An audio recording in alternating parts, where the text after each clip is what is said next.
नमस्कार। प्राइम समाचारमा स्वागत छ। म दृष्टिवाणी धिताल। म सुषमा श्रेष्ठ। सुरु गरौं अहिलेसम्मका प्रमुख समाचारबाट।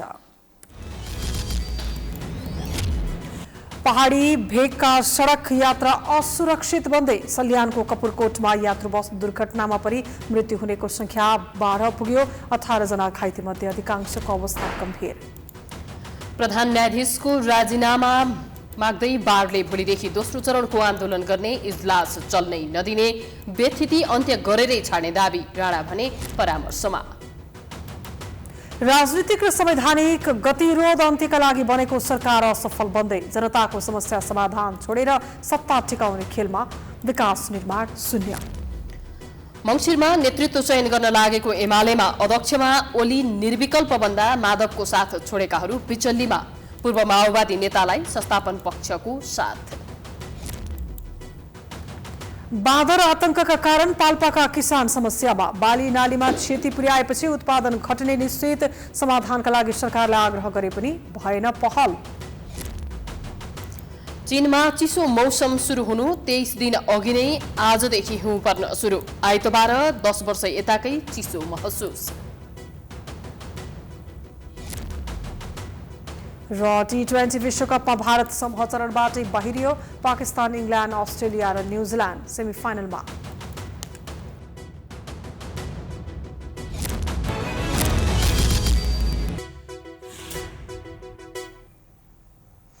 अब समाचार विस्तारमा। सल्यानको कपुरकोटमा रा 1 ख 2552 नम्बरको बस दुर्घटना हुँदा 12 जनाको मृत्यु भएको छ। सल्यान खलङ्गादेखि दाङको तुलसीपुर जाँदै गरेको बस बिहान कपुरकोट गाउँपालिका 5 स्थित थार खोलामा दुर्घटना भएको हो। दुर्घटनामा 18 जना घाइते भएका छन्। घाइतेहरूको सल्यान र दाङका अस्पतालमा उपचार भइरहेको छ। गम्भीर घाइते 4 जनालाई थप उपचारका लागि हेलिकप्टरबाट काठमाडौँ ल्याइएको प्रहरीले जनाएको छ। अहिलेसम्म 8 जनाको शनाखत भएको जिल्ला प्रहरी कार्यालय सल्यानले जनाएको छ। मृत हुनेमा सल्यान छत्रेश्वरी गाउँपालिका 2 का 29 वर्षीय तिलक ओली, घोराही उपमहानगरपालिकाका 65 वर्षीय इन्द्रा अधिकारी, दाङ बबई गाउँपालिका 6 पञ्चकुलेका 70 वर्षीय कलावती बुढाथोकी रहेका छन्।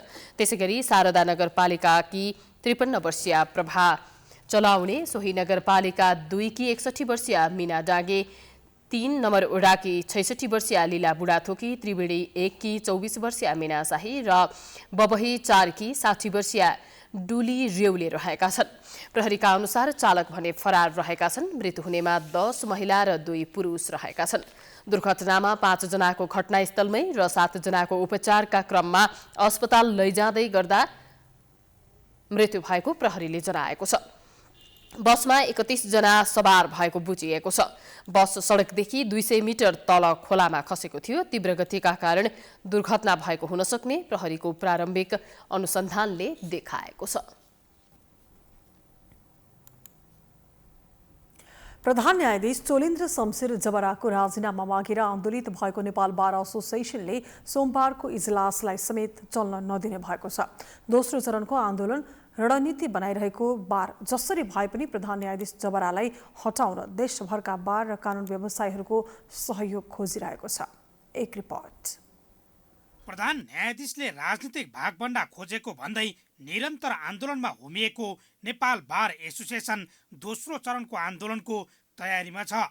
आइतबार नेपाल बारले 25 जिल्लाका बार इकाइका 29 जना पदाधिकारीसँग जुम मिटिङ मार्फत धारणा माग्यो। सोमबार आन्दोलनका थप कार्यक्रम घोषणा गर्ने तयारीमा जुटेको बार नेतृत्व देशैभरका कानुन व्यवसायीको साथ लिएर प्रधान न्यायाधीश जबरालाई सर्वोच्चबाट हटाउने रणनीतिमा जुटेको छ, जसलाई बार इकाइका अधिकांश पदाधिकारीले समेत जुम मिटिङ मार्फत साथ दिएका छन्।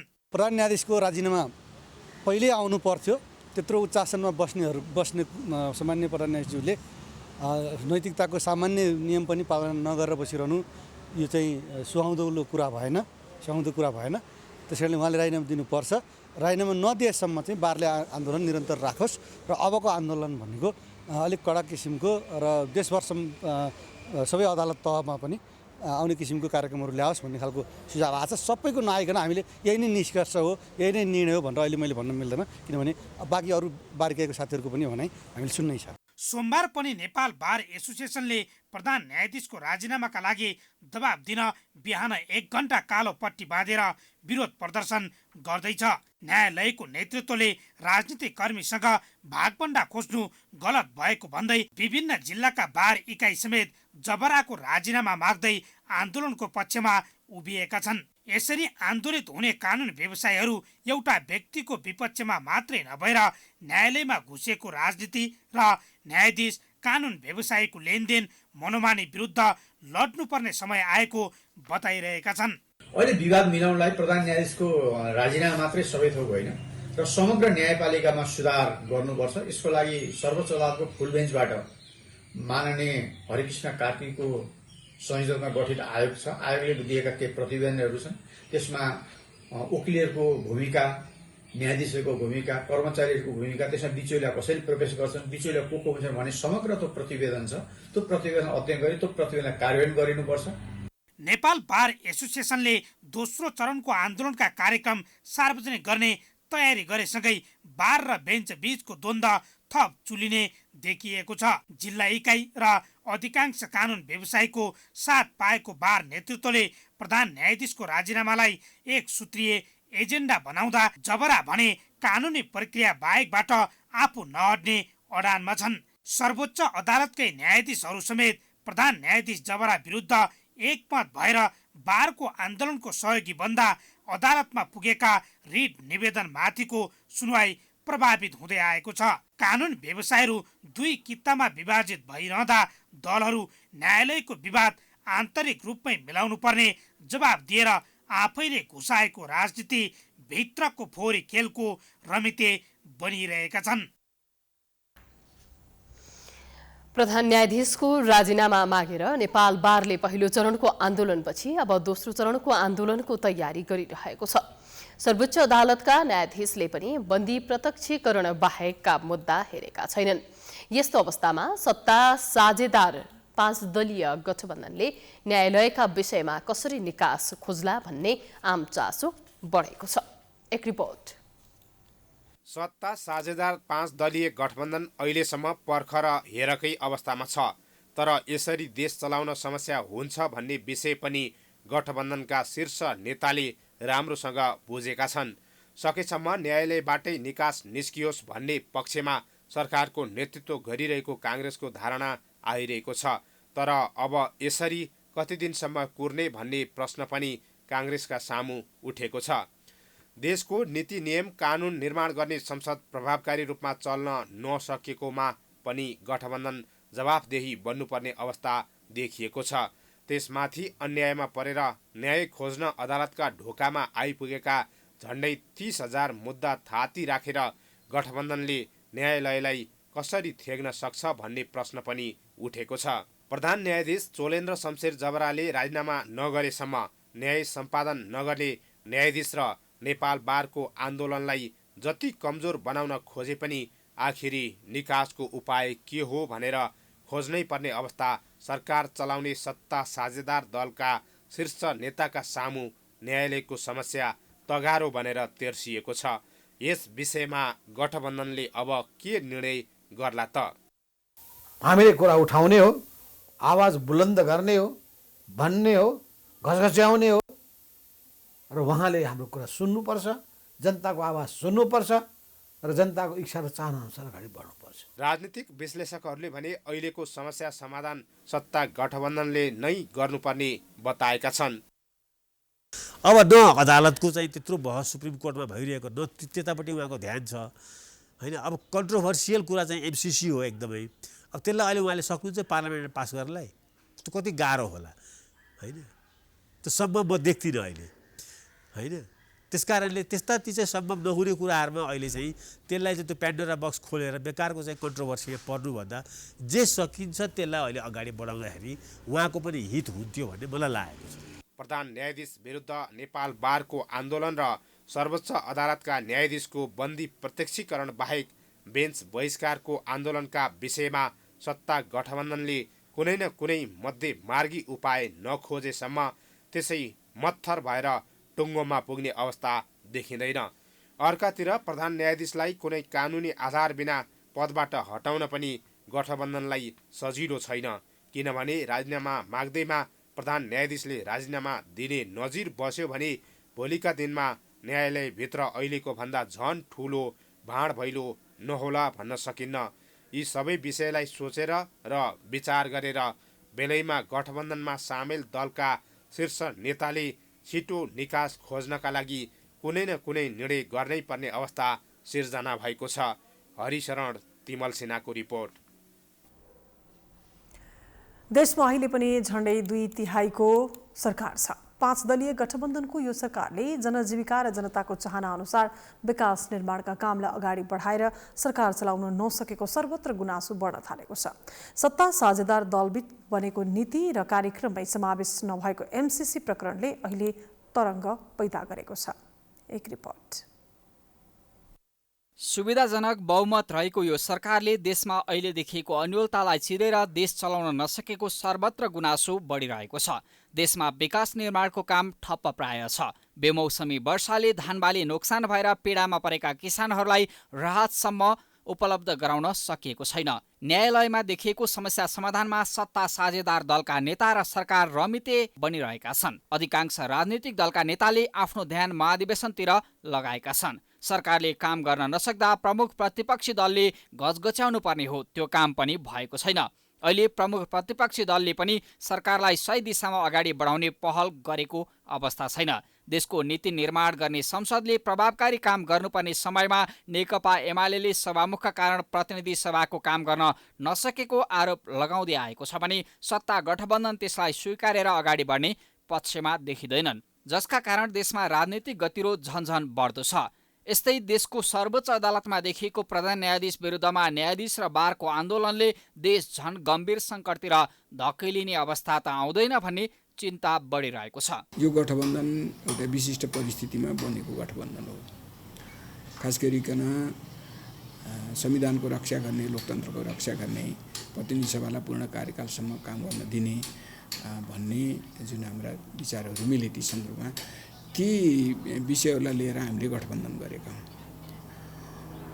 ती विषय प्रमुख विषय हुन्, मुख्य विषय हुन् अहिले पनि।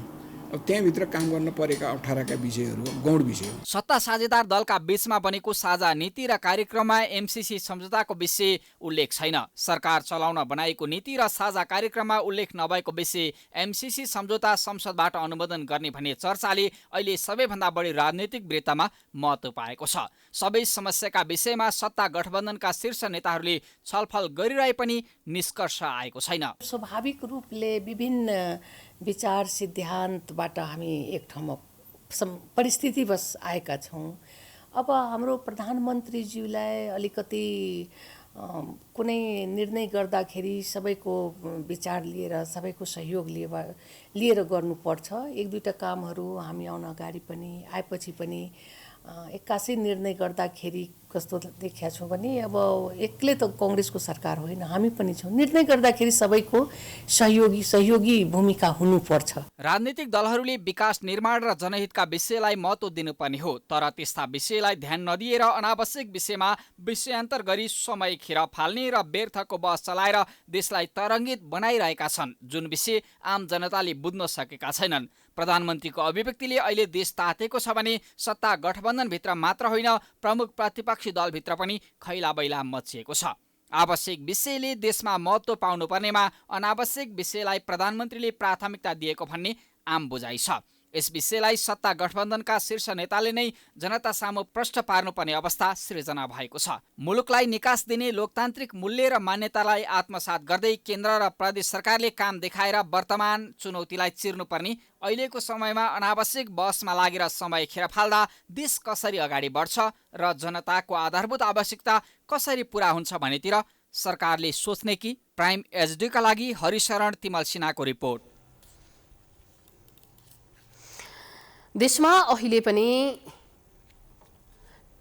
नेकपा एमाले विभिन्न तवरबाट कार्यक्रमहरू गरिरहेको छ र महाधिवेशनमा जुटिरहेको छ। प्रसङ्ग नेकपा एमालेको महाधिवेशनको हो। नेकपा एमालेले चितवनमा हुने 10औं महाधिवेशनको तयारी तीव्र बनाएको छ। नेतृत्वमा केपी ओलीको विकल्प देखिँदैन, तर उपाध्यक्ष भीम रावलले ओलीलाई चुनौती दिन सक्ने अनुमान गरिएको छ। यद्यपि रावल लगायतलाई पेलेरै जाने रणनीति लिएका ओलीले महाधिवेशनका सन्दर्भमा कुनै छलफल गरेका छैनन्। एक रिपोर्ट।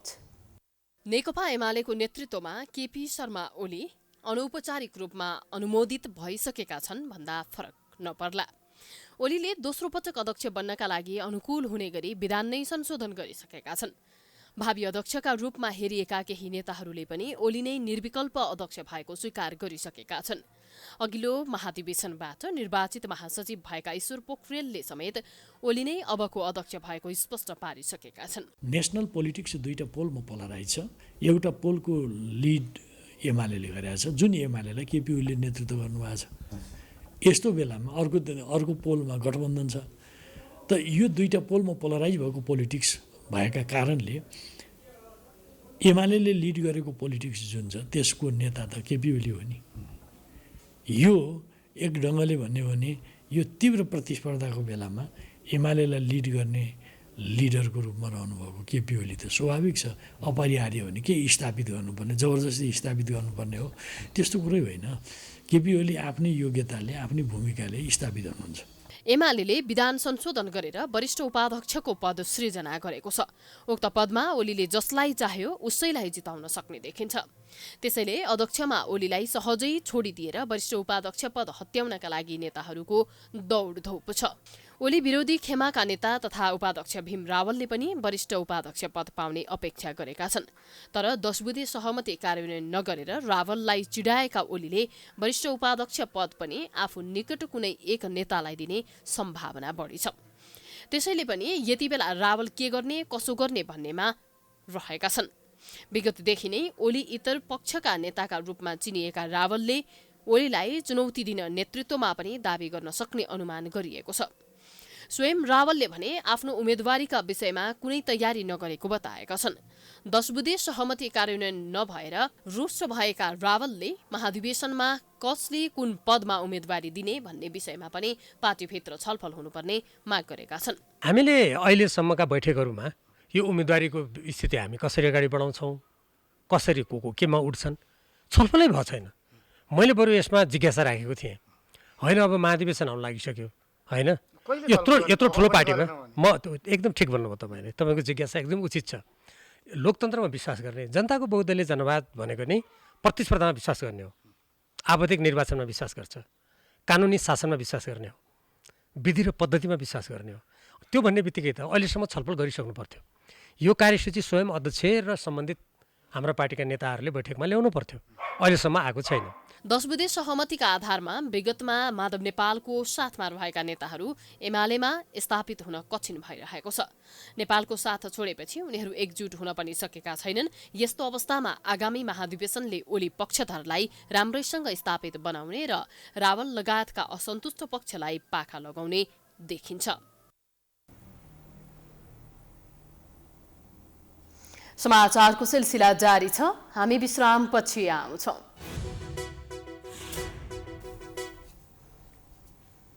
विश्रामपछि स्वागत छ। अब बाँकी समाचार। नेकपा एमालेका अध्यक्ष केपी शर्मा ओलीले सत्ता गठबन्धनले मुलुकको लोकतन्त्रलाई कमजोर बनाउन खोजेको आरोप लगाएका छन्। एमाले कर्णाली प्रदेश सम्पर्क कमिटीले आइतबार काठमाडौँमा गरेको कार्यक्रममा ओलीले सत्ता गठबन्धनले मुलुकका लागि नभएर सत्ता स्वार्थका लागि एकता गरेको भन्दै गठबन्धनले मुलुकको लोकतन्त्रलाई कमजोर बनाउन खोजेको आरोप लगाए। ओलीले सेना र प्रहरी प्रयोग गर्न नसकिएपछि आफ्नो सरकारमाथि अदालत प्रयोग भएको टिप्पणी गरे।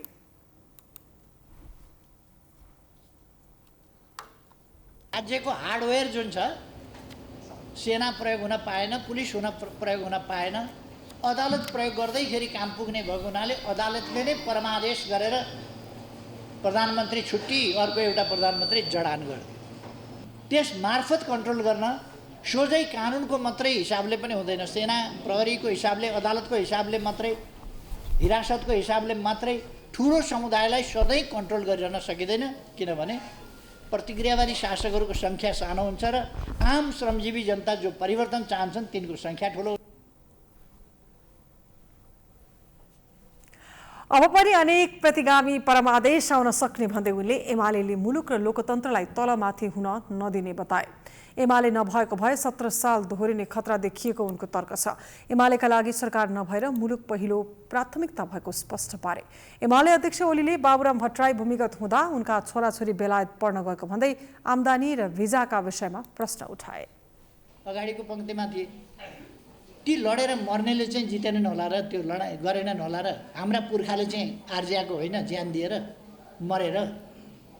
प्रचण्ड त बाँचे नि त, 17,000 मरे।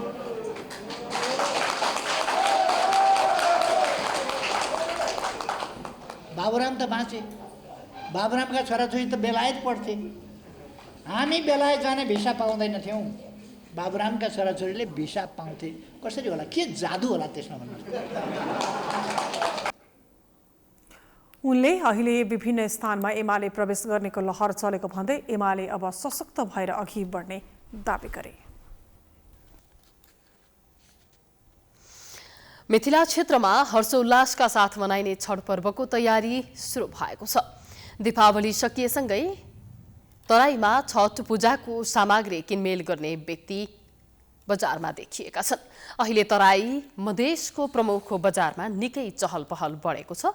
लक्ष्मी पूजाको 4 दिनपछि अर्थात् कार्तिक शुक्ल पक्षको चौथी तिथिका दिनबाट छठ पर्व विधिवत रूपमा आरम्भ हुन्छ। छठ पूजाका लागि चाहिने सामग्री, हरिया तरकारी र फलफूल किन्नेको भिड देखिएको छ। खास गरी छठ पूजामा छठी मातालाई अर्पण गरिने प्रसादमा स्याउ, केरा, सुन्तला, पानी भएको नरिवल, उखु, हरियो बोडी, पानी, सिङ्गडा, मुला, अदुवाको बोट लगायत पर्दछन्। पर्वका लागि व्रतालु पनि पूजा विधिको तयारीमा जुटेका छन्। छठ पर्व मनाउन तराई मधेसका बासिन्दा आवश्यक पूजा सामग्री किन्न साप्ताहिक हटिया तथा बजारतर्फ लागेका हुन्। विगतका वर्षभन्दा यस वर्ष बजारमा भाउ भने निकै बढेको स्थानीयको गुनासो छ। अहिले खत्तम भइसकेको छ, अहिले राम्रो छ, अहिले मान्छेहरूको उत्सव छ, भिडभाड छ, अलि धुमधामले पूजा भइरहेछ। यो समय माटो तथा बाँसका सामग्री खरिद गर्ने गरिन्छ। अहिले चाडपर्व मनाउनेहरू पोखरीको डिल तथा नदीतटको सरसफाई गर्दै आफ्ना लागि पूजास्थल सुरक्षित बनाउन थालेका छन्। घाटमा लाखौं रकम खर्च गरेर सरसफाई र सजावट त्यसै गरी व्यवस्थापनको काम समेत भइरहेको छ। यसपटक सोमबार नहाए खाए विधिबाट 4 दिवसीय छठ पर्व सुरु हुँदैछ।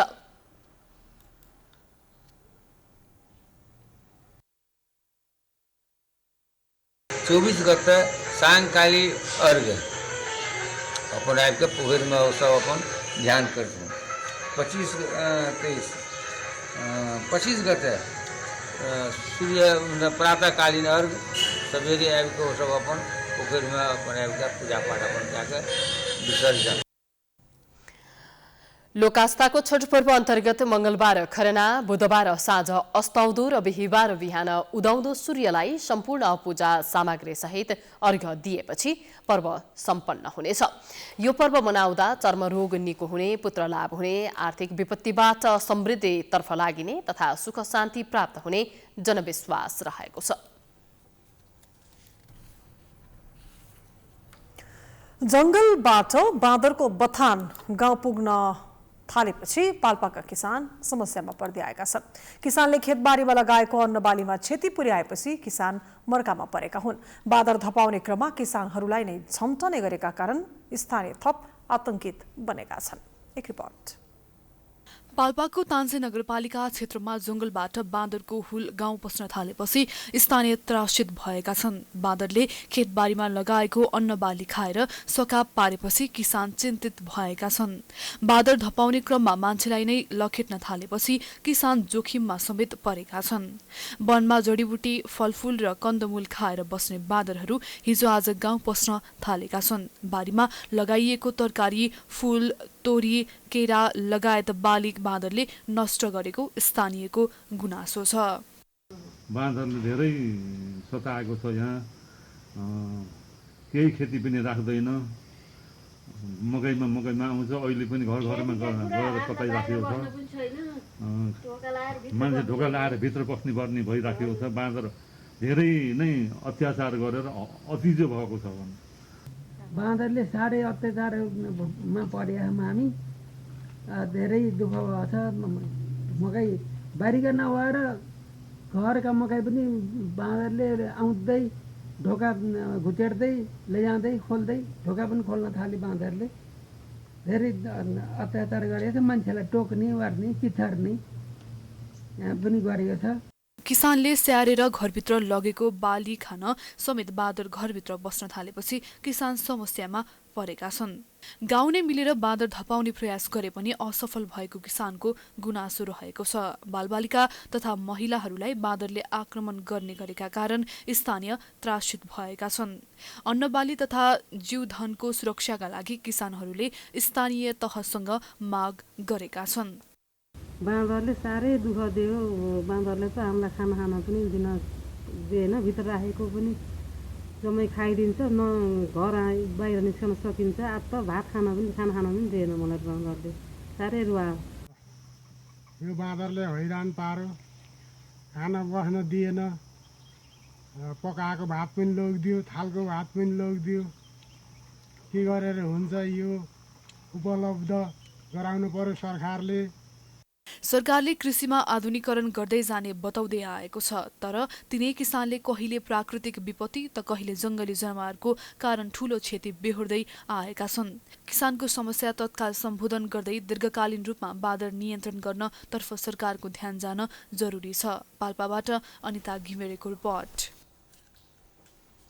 नेपालमा आइतबार थप 143 जनामा कोरोना भाइरस संक्रमण पुष्टि भएको छ।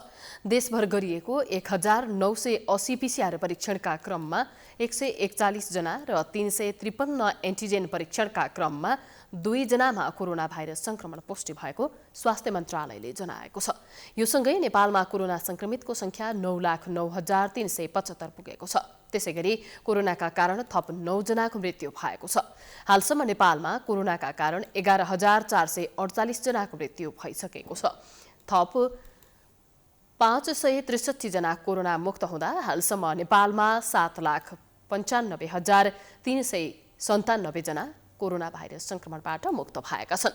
हाल नेपालमा 7,713 सक्रिय संक्रमित आइसोलेसन र 112 जना क्वारेन्टिनमा रहेको मन्त्रालयले जनाएको छ।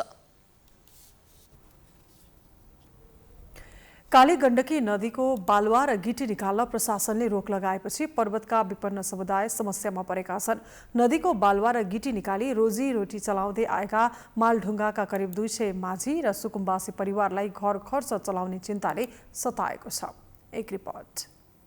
सर्वोच्च अदालतको निर्णयपछि बालुवा गिटी निकाल्न प्रशासनले रोक लगाएपछि पर्वतका माझी तथा सुकुम्बासी परिवार समस्यामा परेका छन्। त्यस क्षेत्रका माझी समुदायले नदीबाट बालुवा गिटी निकाली बिक्री गर्दै आएका थिए। प्रशासनले रोक लगाएसँगै माझी समुदायलाई परिवार पाल्ने चिन्ताले सताएको छ। उनीहरूले स्थानीय तहसँग रोजगारी बचाउको माग समेत गरेका छन्। गिटी बालुवा निकाल्न नपाउँदा माझी समुदाय बेरोजगार बनेका छन्। आम्दानीको स्रोत नै नदीजन्य वस्तु भएकोले उचित मापदण्ड अनुसार निकाल्न पाउनुपर्ने उनीहरूले माग गर्दै आएका छन्। जिल्ला प्रहरी कार्यालय, कुस्मान नगरपालिका र जलजला गाउँपालिकाले बालुवा गिटी निकासीमा रोक लगाउँदै आएका छन्। गाडी रोडिन्छ, गाडी रोडेपछि यहाँ आइन्छ, यहाँ त्यस्तो भन्नुहुन्छ। अब यस्तो कुराचुरी पालेछौँ, के गरेर खाने हामीले न। हाम्रो मेरो छोरा पनि छैन, के यस्तो छोराको यो यस्तो छ, केटा छ, त्यो केटालाई गोडाएर खाने नि न। अनि बगरमा अब हाम्रो दिनलाई पाल्दा बिक्री खाइन्छ। पुर्खादेखि गर्दै आएको बालुवा गिटी निकासीमा प्रशासनले रोक लगाएको भन्दै उनीहरूले गुनासो गरेका छन्। अन्य पेसा वा व्यवसाय नभएको भन्दै परिवार पाल्न समस्या भएकोले रोजगारीको व्यवस्था गर्न स्थानीयले सरकारसँग माग गरेका छन्। रोजगारीको लागि स्थानीय तहसँग माग गरे पनि कुनै विकल्प नपाएको भन्दै माझी समुदाय निराश भएका छन्। प्राइम टाइम्स टेलिभिजनका लागि पर्वतबाट सन्तोष कुँवरको रिपोर्ट। समाचारको सिलसिला अझै जारी छ। हामी विश्राम पछि आउँछौँ। विश्रामपछि स्वागत छ। अब आर्थिक समाचार।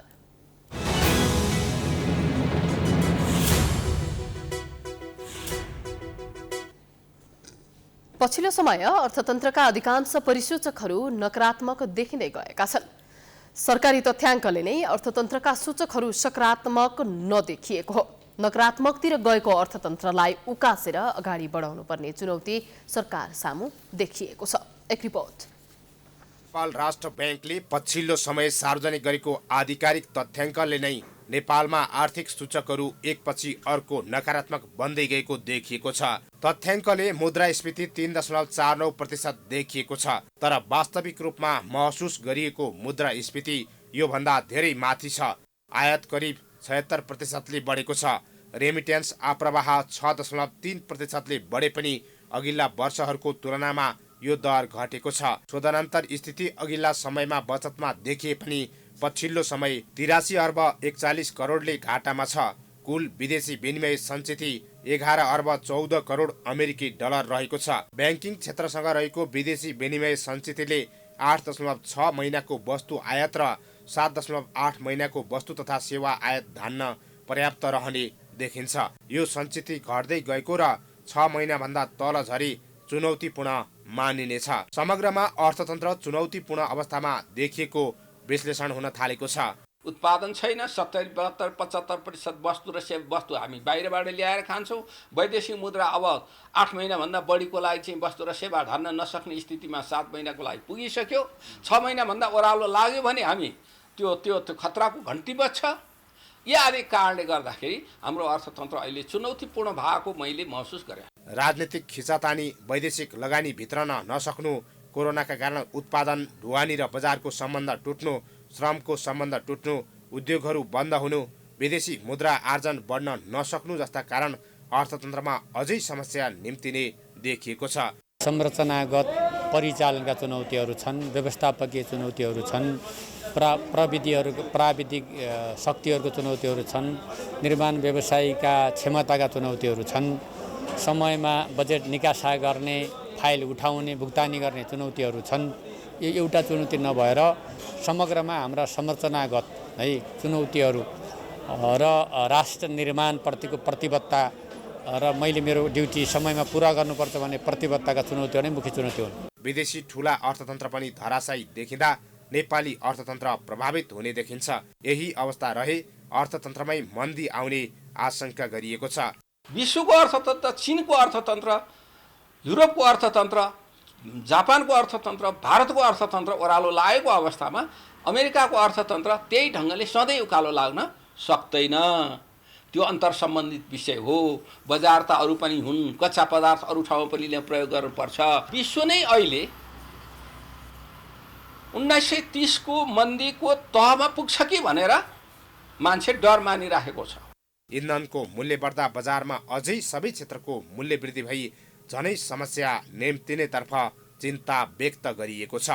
पछिल्लो समय नेपालको अर्थतन्त्रमा एकपछि अर्को चुनौती थपिँदै गएको छ। यो चुनौतीलाई बेलैमा समाधान गर्न सकिएन भने भोलि देशलाई ठुलो घाटा नपर्ला भन्न सकिन्न। क्यामेरामा अमृत भट्टका साथ हरिशरण नेउपाने, काठमाडौँ। यस वर्षको तिहार पर्वमा 15 करोड 20,75,000 रुपैयाँ बराबरको फूलको माला बिक्री भएको छ। फ्लोरिकल्चर एसोसिएसन नेपालका अनुसार सयपत्री फूलका 18,15,000 वटा माला 12 करोड 70 लाख रुपैयाँमा कारोबार भएको छ। यस्तै मखमलीका 3,05,000 माला 1 करोड 67 लाख रुपैयाँमा, गोदावरी फूलका 15,000 माला 52,50,000 रुपैयाँमा र मखमलीका 1 लाख वटा माला 30 लाख रुपैयाँमा कारोबार भएका छन्। अघिल्लो वर्षको तिहारमा करिब 16 लाख मालाको मात्रै कारोबार भएकोमा यो वर्ष 21,35,000 मालाको कारोबार भएको एसोसिएसनले जनाएको छ। सयपत्री फूलको प्रतिमाला 60 देखि 80 रुपैयाँसम्म र मखमली फूलको प्रतिमाला 40 देखि 70 रुपैयाँसम्म बजारमा कारोबार भएको एसोसिएसनले जानकारी दिएको छ। भारतबाट अधिक मात्रामा फूल आउँदा 30% बजार भारतीय मालाले कब्जा गरेको एसोसिएसनको तथ्याङ्कमा उल्लेख छ। व्यवसायीले 15% मात्र भारतीय मालाले बजार हिस्सा ओगट्ने अनुमान गरेका थिए, तर अधिक हिस्सा भारतीय मालाले कब्जा गर्दा 15% सयपत्री फूलको माला फाल्नु परेको पुष्प उत्पादक व्यवसायको गुनासो छ। यस वर्षको तिहारमा करिब 1 लाख भन्दा बढी मखमली फूलको माला विभिन्न मुलुकमा निर्यात भएको एसोसिएसनले जनाएको छ।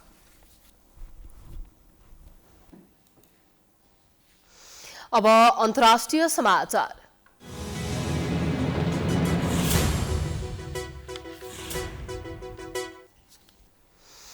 चिनिया राजधानीमा चिसो मौसम विन्टर सिजन सुरु हुनु 23 दिन अघि नै आजदेखि हिउँ पर्न सुरु भएको छ। त्यहाँ आइतबार 10 वर्ष यताकै चिसो महसुस गरिएको छ। अत्यधिक चिसोका कारण बेइजिङमा सार्वजनिक सवारी साधन आवागमन ठप्प भएको छ। बस, रेल र जहाजका सेवाहरू रोकिएका छन्। कोभिड-19 संक्रमण बढी भएका क्षेत्रमा विशेष तरिकाबाट हिउँ पन्छाइने भएको छ भने त्यहाँबाट बाहिर जान अनुमति दिइएको छैन।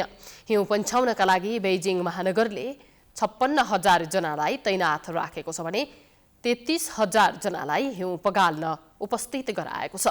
30,000 टन हिउँ पगाल्ने पदार्थ जम्मा गरिएको छ। आइतबार बेइजिङ स्थित क्यापिटल इन्टरनेसनलले एयरपोर्टले 494 उडान मात्र गर्ने जनाएको छ। बिहान 8 बजेसम्म 63 वटा उडान भए पनि 10 वटा उडान स्थगित भएका छन्। 175 वटा बस लेन अवरुद्ध भएका छन्। राजधानी बेइजिङ वरपर चल्ने बसहरूले चढ्ने र ओर्लने समयलाई छोटो तुल्याएका छन्। आइतबार बेइजिङमा 9 वटा रेल सेवा रोकिएको छ।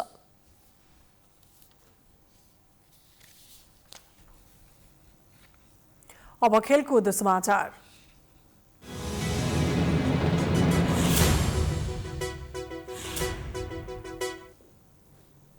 न्युजिल्यान्ड आइसिसी T20 विश्वकप क्रिकेटको सेमिफाइनलमा प्रवेश गरेको छ।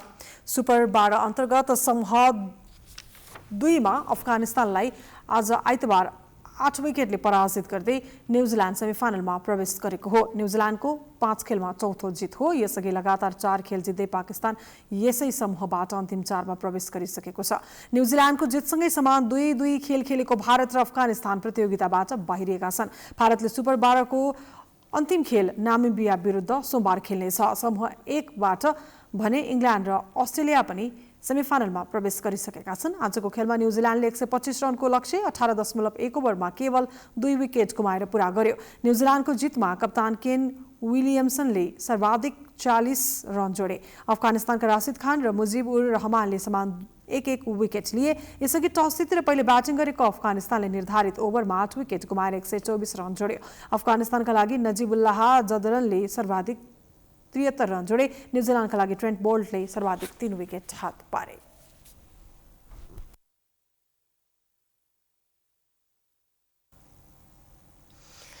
यो सँगै हामी समाचारको अन्त्यमा आइपुगेका छौं। जाँदा जाँदै प्रमुख समाचार पुनः एकपटक। पहाडी भेगको सडक यात्रा असुरक्षित बन्दै सल्यानको कपुरपोटमा यात्रु बस दुर्घटनामा परि मृत्यु हुनेको संख्या 12 पुग्यो। 18 घाइते मध्ये अधिकांशको अवस्था गम्भीर। प्रधान न्यायाधीशको राजीनामा माग्दै बारले भोलिदेखि दोस्रो चरणको आन्दोलन गर्ने, इजलास चल्नै नदिने, व्यतिथि अन्त्य गरेरै छाड्ने दाबी। राणा भने परामर्शमा व्यस्त। राजनीतिक र संवैधानिक गतिरोध अन्त्यका लागि बनेको सरकार असफल बन्दै जनताको समस्या समाधान छोडेर सत्ता टिकाउने खेलमा विकास निर्माण शून्य। मङ्सिरमा नेतृत्व चयन गर्न लागेको एमालेमा अध्यक्षमा ओली निर्विकल्प बन्दा माधवको साथ छोडेकाहरू बिचल्लीमा। पूर्व माओवादी नेतालाई संस्थापन पक्षको साथ। बाँदर आतंकका कारण पाल्पाका किसान समस्यामा। बाली नालीमा क्षति पुर्याएपछि उत्पादन घट्ने निश्चित। समाधानका लागि सरकारलाई आग्रह गरे पनि भएन पहल। चीनमा चिसो मौसम सुरु हुनु 23 दिन अघि नै आजदेखि हिउँ पर्न सुरु। आइतबार 10 वर्ष यताकै चिसो महसुस।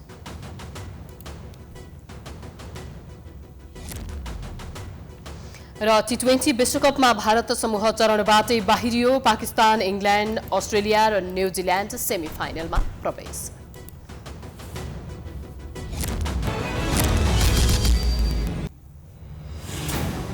प्राइम समाचार अहिलेलाई सकियो। यसपछिको प्रस्तुति जनता जान्न चाहन्छन् ऋषि धमलाको साथमा। प्राइम टाइम्स टेलिभिजन हेर्दै गर्नुहोला। नमस्कार।